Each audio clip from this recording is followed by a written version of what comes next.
ಇವತ್ತು ನಿಮ್ಮ ಕರೆದಿರೋ ಉದ್ದೇಶ ಏನು ಅಂದರೆ ಶ್ರೀ ಅರ್ಕೇಶ್ವರ ಸ್ವಾಮಿ ದೇವಸ್ಥಾನ ಬಗ್ಗೆ ಮಾತಾಡಬೇಕು ಅಂತೇಳಿ ತಮ್ಮನ್ನೆಲ್ಲ ಆಹ್ವಾನ ನೀಡಿದ್ದೇನೆ. ಅರ್ಕೇಶ್ವರ ಸ್ವಾಮಿ ದೇವಸ್ಥಾನ ಆಗಬೇಕಾ? ನಾನು ಆಗಬೇಕಾ? ಅರ್ಕೇಶ್ವರ ಸ್ವಾಮಿ ದೇವಸ್ಥಾನ ಅಂತ ಹೇಳಿದ್ರೆ ಇಡೀ ಇತಿಹಾಸದಲ್ಲಿ 500 ವರ್ಷಗಳ ಇತಿಹಾಸ ಇದೆ ದೇವಸ್ಥಾನ. ನಮಗೆಲ್ಲ ಗೊತ್ತಿದೆ, ಯಾಕೆಂದರೆ ಎಲ್ಲ ರಾಮನವ್ರದವರೇ ಆಗಿರೋದಕ್ಕೋಸ್ಕರ ಎಲ್ಲರಿಗೂ ಗೊತ್ತಿದೆ. ಅದು ದೇವಸ್ಥಾನದ ಇತಿಹಾಸ ಏನು ಹೇಳೋ ಅವಶ್ಯಕತೆ ಇಲ್ಲ. ಮಾಧ್ಯಮದವರಿಗೆ ನಾವು ಹೇಳೋಕ್ಕಿಂತ ಹೆಚ್ಚಾಗಿ ಮಾಧ್ಯಮದವರಿಗೆ ಗೊತ್ತಿರ್ತದೆ. ಆ ದೇವಸ್ಥಾನ ಜೀರ್ಣೋದ್ಧಾರ ಮಾಡ್ತೀನಿ ಅಂತೇಳಿ ಅಲ್ಲಿ ಒಂದು ಟ್ರಸ್ಟ್ ಮಾಡ್ಕೊಂಡವ್ರೆ. ಆ ಟ್ರಸ್ಟಲ್ಲಿ ಜೀರ್ಣೋದ್ಧಾರಕ್ಕೆ ಅಂತ 11 ಜನ, ಆ ಟ್ರಸ್ಟಲ್ಲಿ 11 ಜನ ಇರ್ತಾರೆ. ಅದು ಮೂಲ ದೇವಸ್ಥಾನ ಅಂತ ಎಲ್ಲರಿಗೂ ಗೊತ್ತಿರೋದಕ್ಕೋಸ್ಕರ ಆ ದೇವಸ್ಥಾನ ನಾವೇನಂತ ನಮ್ಮ ತಾಯಿ ಆಸೆ ಅಂತೇಳಿ ಒಂದು ನಾಗದೇವತನ ಪ್ರತಿಷ್ಠಾಪನೆ ಮಾಡಿಸಿದ್ರು. ಅದು ತಮಗೆಲ್ಲ ಗೊತ್ತಿರೋ ವಿಷಯನೇ. ಆ ನಾಗದೇವತೆ ಪ್ರತಿಷ್ಠಾಪನೆ ಮಾಡಿಸಿದಾಗ ನಮ್ಮ ತಾಯಿ ಹೇಳಿದ್ರು ಅಲ್ಲೊಂದು ದೇವಸ್ಥಾನ ಮಾಡಬೇಕು, ಆ ದೇವಸ್ಥಾನ ಮಾಡಿ ನೀನು ಜೀರ್ಣೋದ್ಧಾರ ಮಾಡ್ಕೋಬಪ್ಪ ಅಂತ ನಮ್ಮ ತಾಯಿ ಹೇಳಿದ್ರು. ನಮ್ಮ ತಾಯಿ ಹೇಳಿದ ಮಾತನ್ನ ನಾನು ಗಮನದಲ್ಲಿ ಇಟ್ಕೊಂಡು ಚಿಕ್ಕ ವಯಸ್ಸಿಂದ ಅದನ್ನು ದೇವಸ್ಥಾನದಲ್ಲಿ ನಾನು ಆ ನಾಗಪ್ಪನ ದೇವಸ್ಥಾನಕ್ಕೆ ಪೂಜೆ ಮಾಡ್ಕೊಬರ್ತಾ ಇದ್ದೆ. ನಮ್ಮ ತಾಯಿ ಹೇಳಿದ ಮಾತನ್ನ ಅದು ಸದಾಕಾಲ ನಾನು ಮೈಂಡಲ್ಲಿ ಇಟ್ಕೊಂಡಿದ್ದೆ. ಈ ನಾಗಪ್ಪನಿಗೆ ಸಿಂಗಲ್ ಇದೆ, ಅದು ನಾಗಪ್ಪನ ನೀವು ಒಂಟಿರೋದಕ್ಕೋಸ್ಕರ ಜೋಡಿ ಮಾಡಿ ಮದುವೆ ಮಾಡಬೇಕು, ನೀನು ಇಲ್ಲೊಂದು ದೇವಸ್ಥಾನ ಕಳಿಸ್ಬೇಕು ಅಂತೇಳಿ ನಮ್ಮ ತಾಯಿ ಆ ನಾಗರಕಲ್ ಪೂಜೆ ಮಾಡೋಕ್ಕೆ ಹೋದಾಗೆಲ್ಲ ಹೇಳ್ತಾ ಇದ್ದೆ. ಅವಾಗ ಹೇಳಿದ ಮಾತನ್ನ ಎಲ್ಲ ಒಂದು ಕಡೆ ನಮ್ಮ ತಾಯಿ ಸತ್ತ ನಂತರ ಆ ಮಾತನ್ನ ನೆರವೇರಿಸೋಕ್ಕೆ ನನಗೆ ಶಕ್ತಿ ಬಂತು. ಆ ಶಕ್ತಿ ಬಂದಾಗ ನಾನೇನು ಮಾಡಿದೆ ಅಂತ ಹೇಳಿದ್ರೆ ಆ ದೇವಸ್ಥಾನ ಗಣೇಶ ಭಟ್ರ ಹತ್ರ ಮಾತಾಡಿದೆ. ಇದ್ರ ಬಗ್ಗೆ ನನಗೆ ಯಾವ ರೀತಿ ದೇವಸ್ಥಾನ ನನಗೆ ಮಾಡಬೇಕು ಅಂತ ಗೊತ್ತಿಲ್ಲ, ಇದ್ರ ಬಗ್ಗೆ ಒಂದು ಸ್ವಲ್ಪ ನೀವು ನನಗೆ ಮಾಹಿತಿ ಮಾಡಿಕೊಡಿ ಅಂದಾಗ ಗಣೇಶ ಭಟ್ರು ಏನು ಮಾಡಿದೆ, 2 ಜೋಡಿ ಕಲ್ಲು ನಾಗಪ್ಪನ ತಂದು ಪ್ರತಿಷ್ಠಾಪನೆ ಮಾಡಿ ಮದುವೆ ಯಾವ ರೀತಿ ಮಾಡ್ತಾರೆ ಆ ಥರ ಇದನ್ನು ನೀವು ಮದುವೆ ರೀತಿಯೇ ಮಾಡಬೇಕು ಇದನ್ನು ಅಂತ ಅವರು ನನಗೆ ಗಣೇಶ ಭಟ್ರು ಹೇಳಿದರು.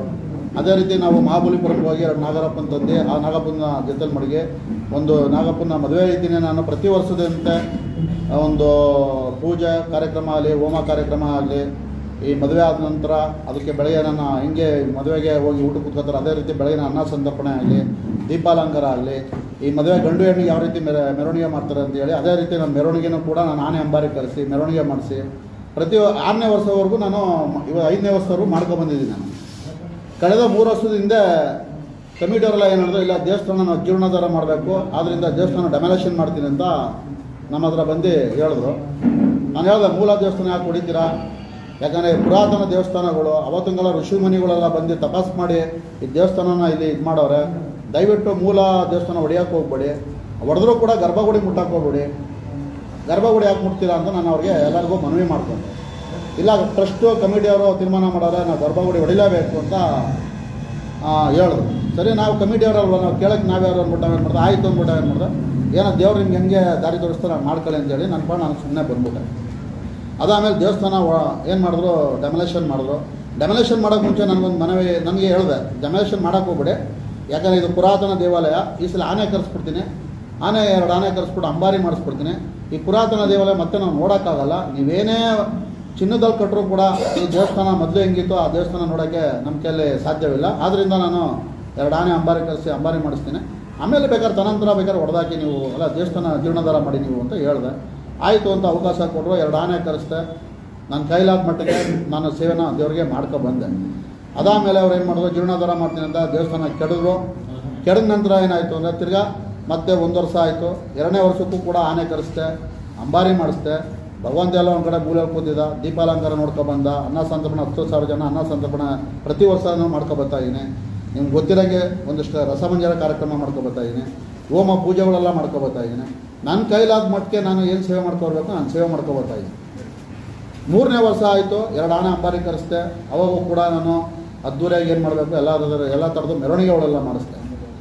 ಈ 4ನೇ ವರ್ಷಕ್ಕೆ ಏನಾಯ್ತದೆ ಅಂತ ಹೇಳಿದ್ರೆ, ನಾನು ದೇವಸ್ಥಾನಕ್ಕೆ ಹೋಗ್ತೀನಿ, 3 ತಿಂಗಳಾಗಿದೆ ದೇವಸ್ಥಾನ ಬಾಗಿಲಾಕಿ.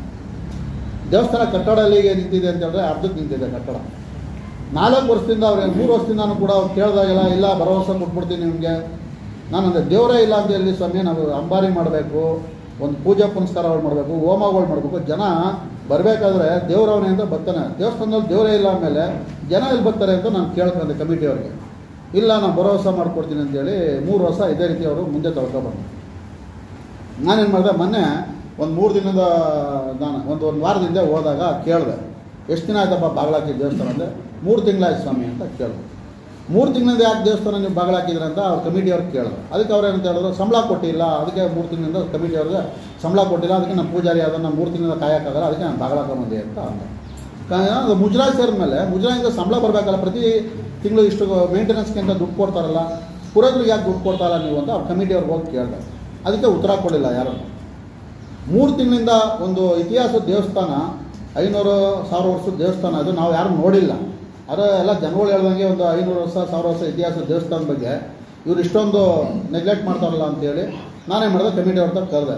ಅಲ್ಲ ಸ್ವಾಮಿ, ನೀವು 3 ತಿಂಗಳಿಂದ ದೇವಸ್ಥಾನ ಬಾಗಿಲಾಕಿದ್ರಲ್ಲ, ಈಗ ನಾವು ಶಿವರಾತ್ರಿ ಹಬ್ಬ ಬಂದು ನಾವು ಯಾವ ರೀತಿ ಇದನ್ನು ನಾವು ಹಬ್ಬ ಆಚರಣೆ ಮಾಡೋಣ, ಗರ್ಭಗುಡಿಯಲ್ಲಿ ದೇವರೇ ಇಲ್ಲ, ನಾವೇನು ಮಾಡೋಕ್ಕೆ ಸಾಧ್ಯ ಅಂತ ನಾನು ಕಮಿಟಿಯವ್ರಿಗೆಲ್ಲ ಕೇಳಿದೆ. ಅದಕ್ಕೆ ಯಾರು ಅವರು ಉತ್ತರ ಕೊಡಲಿಲ್ಲ ನನಗೆ. ಅದಾದ ನಂತರ ಏನು ಮಾಡಿದೆ, ಸರಿ ಆಯಿತು ಅಂದ್ಬಿಟ್ಟು ಏನು ಮಾಡಿದೆ, ದೇವಸ್ಥಾನ ಹೊರಡಲ್ಲ ನೋಡಿದೆ, ಎಲ್ಲ ಬೂಸ್ಟ್ ಬಂದ್ಬಿಟ್ಟಿದೆ.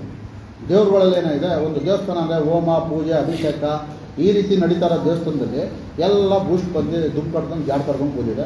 ಯಾರೋ ಒಂದು ಚಿಕ್ಕ ಹುಡುಗನ ಪೂಜೆ ಮಾಡೋಕೆ ಕೊಟ್ಟವ್ರೆ. ತಾವು ಬೇಕಾದ್ರೆ ಅದನ್ನ ಬೇಕಾದ್ರೆ ಪರಿಸ್ಥಿತಿ ಮಾಡ್ಬೋದು, ಬೇಕಾದ್ರೆ ತಾವು ಹೋಗಿ ನನ್ನ ಮಾತಲ್ಲಿ ಸತ್ಯ ಇದೆ ಅಸತ್ಯ ಇದೆ ಅನ್ನೋದು ಹೋಗಿ ಬೇಕಾದ್ರೆ ನೀವು ನೋಡ್ಬೋದು. ಆ ಪೂರೈತ ಚಿಕ್ಕ ಹುಡುಗ ಬರ್ತಾನೆ, ಒಂದು ಮಂಗಳಾರತಿ ಮಾಡ್ತಾನೆ, ಬಾಗಿಲಾಕೊಂಡು ಹೋಗ್ತಾನೆ. ಒಂದು ಮುಜರಾಯಿ ಇಲಾಖೆ ಸೇರೋ ದೇವಸ್ಥಾನ ಒಬ್ಬರು ತಹಸೀಲ್ದಾರೇ ಆಗಲಿ, ಒಂದು DC-ನೇ ಆಗಲಿ, ಇದ್ರ ಬಗ್ಗೆ ಏನು ಕ್ರಮ ತಗೊಂಡವ್ರೆ? 3 ತಿಂಗಳಿಂದ ಬಾಗಿಲಾಕೊಂಡು ಕೂತವ್ರೆ ಅಂತ ಹೇಳಿದ್ರೆ ಇದಕ್ಕೆ ಅರ್ಥ ಏನು? ಮುಜರಾಯಿ ಸೇರಿರೋ ದೇವಸ್ಥಾನ ಇದೆ. ಆಮೇಲೆ ಕಮಿಟಿಲಿ 11 ಜನ ಅವ್ರೆ. 11 ಜನ ಒಬ್ಬ ಪುರೋಹಿತನ ಸಂಬಳ ಕೊಡಲ್ಲ ಅಂದರೆ ಅರ್ಥ ಏನು? ಆ ದೇವಸ್ಥಾನದಲ್ಲಿ ಏನು ಮಾಡ್ತಾರೆ ಅಂದರೆ ಎಲ್ಲ ಡೆಮೊಲೇಷನ್ ಮಾಡಿಬಿಟ್ಟವ್ರೆ. ಅಲ್ಲೇನು ಮಾಡ್ತಾರೆ ಅಂದರೆ ಉಚ್ಚಯಕ್ಕೆ ಹೋಯ್ತವ್ರೆ, ರಾತ್ರಿ ಹೊತ್ತು ಏನು ಮಾಡ್ತಾರೆ, ಪಾರ್ಟಿ ಮಾಡ್ತವ್ರೆ.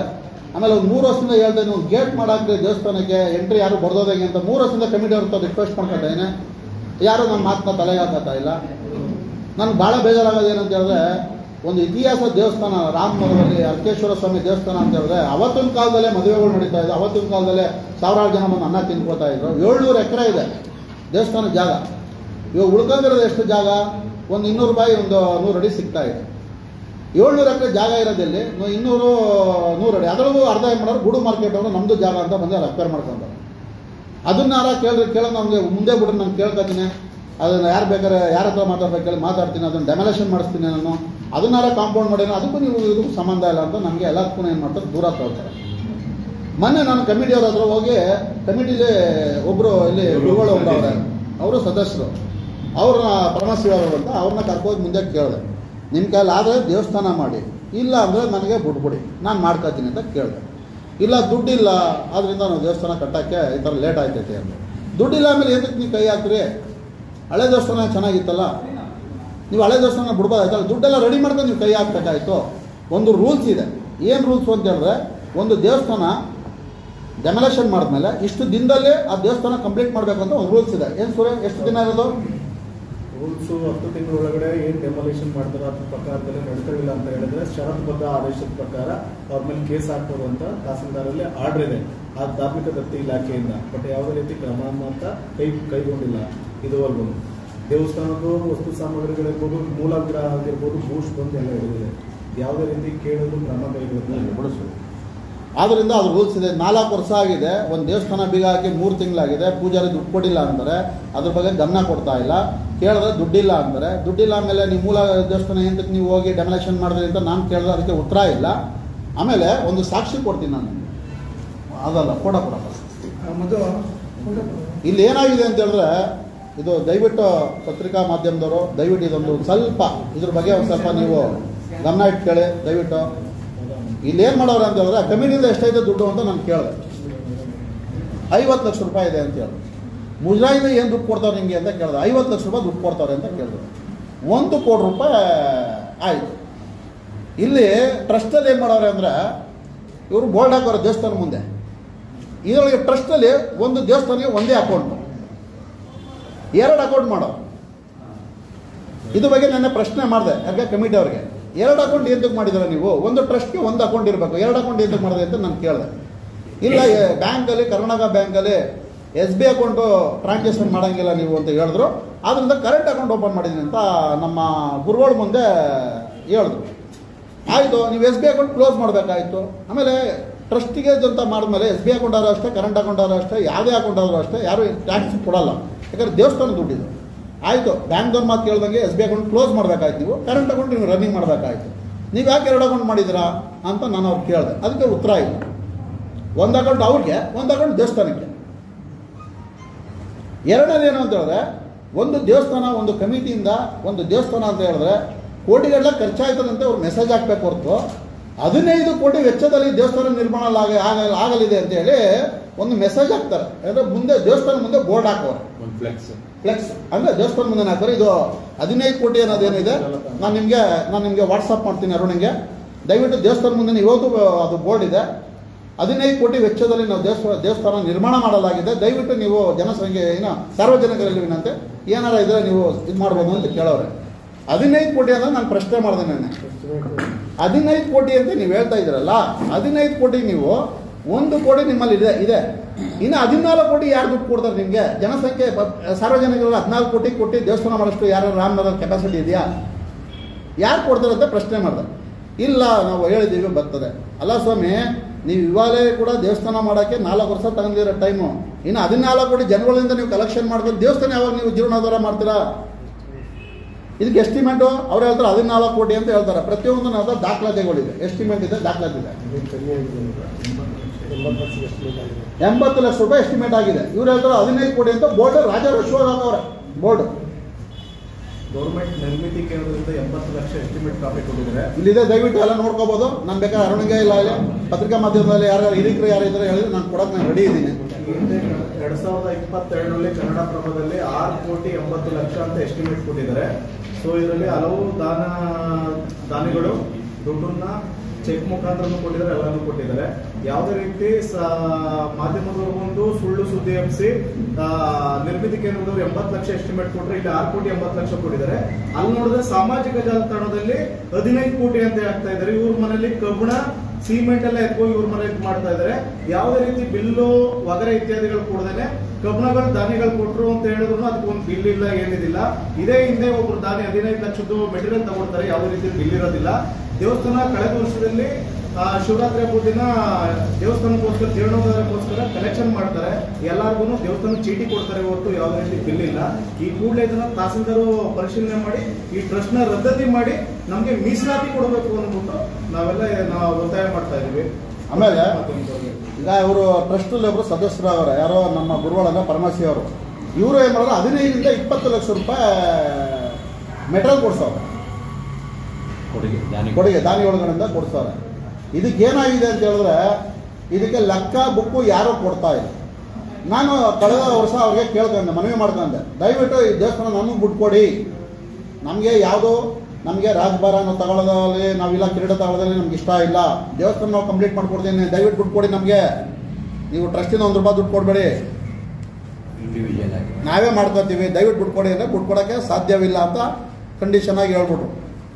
ಇವಾಗ ಏನಾಯ್ತಾರೆ ಅಂತ ಹೇಳಿದ್ರೆ ದೇವಸ್ಥಾನಕ್ಕೆ ದುಡ್ಡಿಲ್ಲದೆ ದೇವಸ್ಥಾನ ಜೀರ್ಣೋದ್ಧಾರ ಮಾಡ್ತೀನಿ ಅಂತ ಹೇಳಿ ದೇವಸ್ಥಾನ ತೋರಿಸ್ಕೊಂಡು ಅವ್ರು ಏನು ಮಾಡ್ತಾರೆ, ಲೂಟಿ ಮಾಡ್ತಾರೆ ಜನಗಳ ಮುಂದೆ, ಜನಗಳ ಹತ್ರ.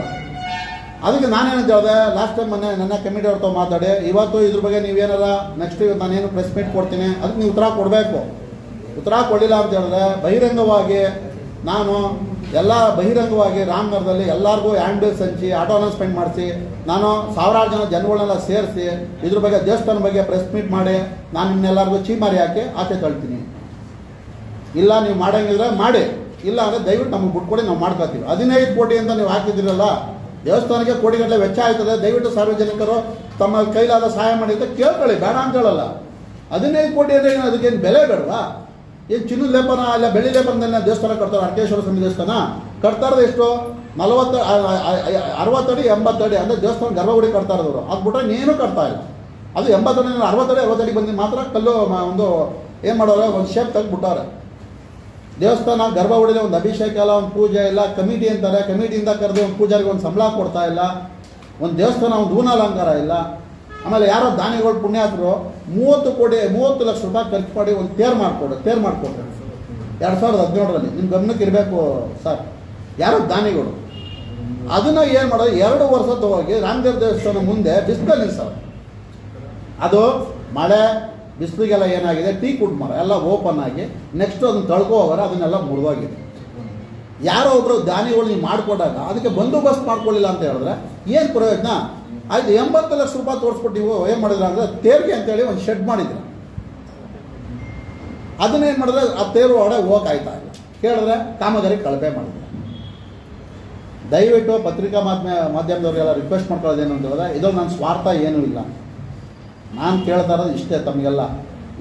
ಅಕ್ಕೇಶ್ವರ ಸ್ವಾಮಿ ಮಿನಿ ದಸರಾ ಥರ ತಾವೆಲ್ಲ ಪೇಪರೆಲ್ಲ ಪಬ್ಲಿಸಿಟಿ ಮಾಡಿದ್ರ, ಮಿನಿ ದಸರಾ ರಾಮನಗರ ಅಂತ ಹೇಳಿದ್ರ. ನಾನು ಭಾಳ ಹೆಮ್ಮೆ ಆಯಿತು, ಭಾಳ ಖುಷಿ ಆಯಿತು. ದಯವಿಟ್ಟು ಇದನ್ನು ಸತ್ಯ ಎಷ್ಟಿದೆ ಅಸತ್ಯ ಎಷ್ಟಿದೆ ಅಂತ ನನ್ನ ಮಾತಲ್ಲಿ ತಾವೆಲ್ಲ ಪರಿಶೀಲಿಸಿ. ಇದನ್ನು ದಯವಿಟ್ಟು ನೀವೆಲ್ಲ ಸಪೋರ್ಟ್ ಮಾಡಿ. ನನಗೆ ದೇವಸ್ಥಾನ ಯಥಾ ಪ್ರಕಾರ ದೇವಸ್ಥಾನ ಅಕ್ಕೇಶ್ವರ ಸ್ವಾಮಿ ದೇವಸ್ಥಾನ ಅಂತೇಳಿ ರಾಮನಗರದಲ್ಲಿ ಒಂದು ಪೂಜೆ, ಒಂದು ಅಭಿಷೇಕ, ಒಂದು ಸಾರ್ವಜನಿಕರು ಅಕ್ಕೇಶ್ವರ ಸ್ವಾಮಿ ದೇವಸ್ಥಾನ ಶಿವರಾತ್ರಿ ಹಬ್ಬಕ್ಕೆಲ್ಲ ಬರ್ತಾರೆ. ಇನ್ನೂ ಹೆಚ್ಚಿನ ಸಂಖ್ಯೆಯಲ್ಲಿ ಬರಬೇಕು ಅಂತ ನಾನು ಎಲ್ಲರಿಗೂ ತಮ್ಮಲ್ಲಿ ಪತ್ರಿಕಾ ಮಾಧ್ಯಮದವರೆಲ್ಲ ಒಂದು ಸ್ವಲ್ಪ ಸಪೋರ್ಟ್ ಮಾಡಿದ್ರೆ ದಯವಿಟ್ಟು ಆ ದೇವಸ್ಥಾನ ಬರೋ ವರ್ಷಕ್ಕೆಲ್ಲ ಕಂಪ್ಲೀಟ್ ಆಯ್ತದೆ. ದಯವಿಟ್ಟು ನೀವು ನಿಂತ್ಕೊಂಡು ಒಂದು ಸ್ವಲ್ಪ ಸಪೋರ್ಟ್ ಮಾಡಿ. ಇದು ನಮ್ಮ ರಾಮನಗರದಲ್ಲಿ ಒಂದು ಏನಾರ ಅಕಸ್ಮಾತ್ ಒಂದು ಮುಸ್ಲಿಮ್ಸಲ್ಲಿ ಈ ಥರ ಒಂದು ಮುಸ್ಲಿಮ್ಸ್ ದೇಗುಲ ಅಲ್ಲಿ ಒಂದು ದರ್ಗಾ ಈ ಥರ ಆಗಿದ್ದಿದೆ, ಎಷ್ಟು ಗಲಾಟೆಗಳು ನಡೆದಿರೋದು. ದಯವಿಟ್ಟು ನೋಡಿ, ನಮ್ಮ ದೇವಸ್ಥಾನದಲ್ಲಿ ಇತಿಹಾಸದ ದೇವಸ್ಥಾನ 700 ವರ್ಷ 500 ವರ್ಷ 700 ವರ್ಷ ಅಂತಾರೆ. ನಾವು ಯಾರೂ ಹುಟ್ಟಿಲ್ಲ, ಯಾರೂ ಕೇಳಿಲ್ಲ. ಜನಗಳು ಕೇಳೋದನ್ನ ನಾವು ಹೇಳ್ತಾ ಇದ್ದೀವಿ. ಗರ್ಭಗುಡಿನೇ ತೆಗೆದುಬಿಟ್ಟು ದೇವಸ್ಥಾನನೇ ಇಲ್ಲ ಅಲ್ಲಿ.